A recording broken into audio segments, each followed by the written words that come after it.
दोस्तों एक बार फिर से स्वागत है आपका प्रजापति न्यूज में। मृत्यु के बाद शव को अकेला क्यों नहीं छोड़ा जाता। दोस्तों अब ये बात तो आप भी जानते हैं कि इंसान का शरीर हमेशा हमेशा के लिए यहाँ रहने के लिए नहीं बना है। जिस तरह दिन के बाद रात होती है, ठीक उसी तरह इस पृथ्वी पर जिस किसी ने भी कदम रखा है उसकी मौत निश्चित है। अगर साफ शब्दों में कहा जाए तो हमारी पृथ्वी का जो सबसे बड़ा सत्य है वो है इंसान की मृत्यु, जिसे लोग कभी भी अपना मानते ही नहीं और दुनिया में ऐसे डेरा जमा कर बैठे रहते हैं जैसे वो कभी मरेंगे ही नहीं। खैर, कोई मरना चाहे या ना चाहे उसकी मौत तो तय है। और आपने ये भी देखा होगा, हिंदू धर्म में मृत्यु के बाद शव को जला दिया जाता है। हालांकि कई बार दफना भी दिया जाता है, लेकिन उसके साथ साथ आपने ये भी देखा होगा, अगर किसी व्यक्ति की मृत्यु शाम के बाद होती है तो उसके शव को अकेला नहीं छोड़ा जाता। अब इसके पीछे का क्या कारण है, क्यों मृत्यु के बाद शरीर को अकेला नहीं छोड़ते, इसे जानने के लिए मेरे यानी अपने दोस्त विशाल प्रजापति के साथ वीडियो के अंत तक बने रहना, क्योंकि हम आपको इस वीडियो में इस सवाल का जवाब देने वाले हैं जिसका वर्णन गरुड़ पुराण में विस्तार से बताया गया है। लेकिन हाँ, वीडियो शुरू करने से पहले एक छोटी सी रिक्वेस्ट है। वीडियो के नीचे रेड कलर का सब्सक्राइब बटन दिख रहा होगा, उस पर क्लिक करके सब्सक्राइब कर लें और साइड में बेल आइकॉन भी दिख रहा होगा, उस पर भी क्लिक कर लें ताकि आपको वीडियो मिले सबसे पहले। दोस्तों वैसे तो हमारे हिंदू धर्म में जब किसी इंसान की मृत्यु हो जाती है तो बहुत सी चीजों को ध्यान में रखा जाता है, जहाँ कई तरह के रीति रिवाजों का पालन किया जाता है ताकि जिस इंसान की मृत्यु हुई है उसकी आत्मा को शांति मिले। ऐसे में हम आपको ये तो जरूर बताएंगे हिंदू धर्म में मृत्यु के बाद शव को अकेला क्यों नहीं छोड़ा जाता, लेकिन उससे पहले हम आपको ये बता दें कि कब कब और किन परिस्थितियों में शव का अंतिम संस्कार नहीं किया जाता है या फिर कुछ समय के लिए टाल दिया जाता है।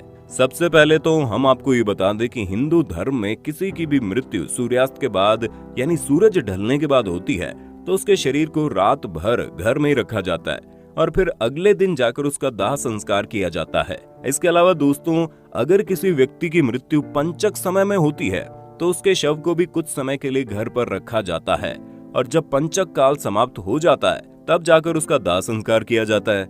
और ये हम अपने मन से नहीं बता रहे, बल्कि गरुड़ पुराण में ये साफ साफ लिखा गया है कि सूर्यास्त के बाद या फिर पंचक समय में किसी मृत शरीर का दाह संस्कार किया जाए तो वो मोक्ष की प्राप्ति नहीं करता, यानी उसकी आत्मा हमेशा हमेशा के लिए पृथ्वी में ही भटकती रहती है। यही वजह है कि कोई व्यक्ति अगर मर जाए तो रात के समय में उसके शरीर को लेकर शमशान घाट नहीं जाते हैं, उसे घर पर ही रखा जाता है। सुबह होने का इंतजार किया जाता है और जब सुबह हो जाती है तब शव को जलाया जाता है। पर दोस्तों, रात भर शव को घर में रखने के दौरान उसे एक पल के लिए भी अकेला नहीं छोड़ा जाता। पहली बात तो आपने ये चीज भी नोटिस करी होगी कि ना के बराबर किसी व्यक्ति को रात के समय में जलाया या दफनाया जाता है, और ऐसा अगर किया भी जाता है तो ये चीज दूसरे धर्मों में होती है, लेकिन हिंदू धर्म में ऐसा बिल्कुल नहीं होता। और जब रात भर शरीर को घर पर रखा जाता है तो गलती से भी शव को अकेला छोड़ने की गलती नहीं की जाती। कोई ना कोई व्यक्ति हमेशा रखवाली के लिए शव के पास ही मौजूद रहता है। दोस्तों अगर देखा जाए तो शव को अकेला न छोड़ने के कई कारण हैं। सबसे पहला तो ये कि अगर इसे अकेला छोड़ दिया जाए तो कुत्ते बिल्ली जैसे कई सारे जानवर इसे अपना भोजन बना सकते हैं, और अगर हम गरुड़ पुराण की माने तो ऐसे में मृत आत्मा को भी यमलोक के मार्ग में ऐसी ही यातनाएं सहनी पड़ती है। साथ ही साथ ऐसा माना जाता है कि अगर शव को अकेला छोड़ दिया जाए तो उससे गंध आने लगती है। इसी वजह से ये जरूरी हो जाता है कि वहाँ कोई ना कोई व्यक्ति बैठा रहे और मृत शरीर से किसी भी प्रकार की कोई गंध न आए। इसलिए शव के चारों तरफ अगरबत्ती जलाई जाती है ताकि शव से आने वाली दुर्गंध चारों ओर ना फैले।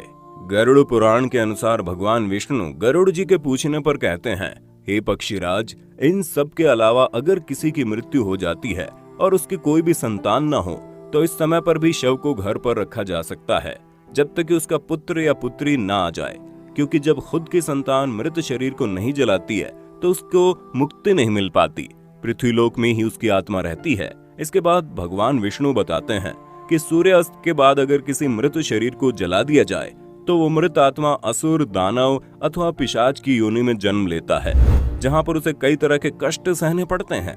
और यही कारण है हिंदू धर्म में रात के समय में अंतिम संस्कार करने से मना किया जाता है। आगे विष्णु जी कहते हैं कि रात के समय में मृत शरीर को अकेला छोड़ दिया जाए तो उस शरीर में आसपास भटक रही बुरी आत्माएं भी प्रवेश कर सकती हैं, जिसकी वजह से मृतक के साथ साथ उसके परिजनों को भी तरह तरह की परेशानियों का सामना करना पड़ सकता है। और शव को अकेला इसलिए भी नहीं छोड़ा जाता क्योंकि मरे हुए आदमी की आत्मा वहीं पर भटकती रहती है और अपने परिजनों को देखती रहती है। ऐसे में मरने वाला व्यक्ति मरने के बाद भी कुछ वक्त के लिए अपने परिजनों को देखता रहता है। इसलिए ये कहा जाता है कि परिजनों को मृत आत्मा के पास ही रहना चाहिए। तो दोस्तों, आप ये बात समझ गए होंगे कि किसी भी इंसान के मरने के बाद उसके शरीर को अकेला क्यों नहीं छोड़ा जाता।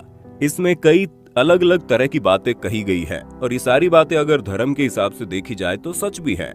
लेकिन अगर आप इन पर विश्वास नहीं करते हैं तो हो सकता है आप रात के समय में भी शव को जला दें या फिर उसे अकेला छोड़ दें।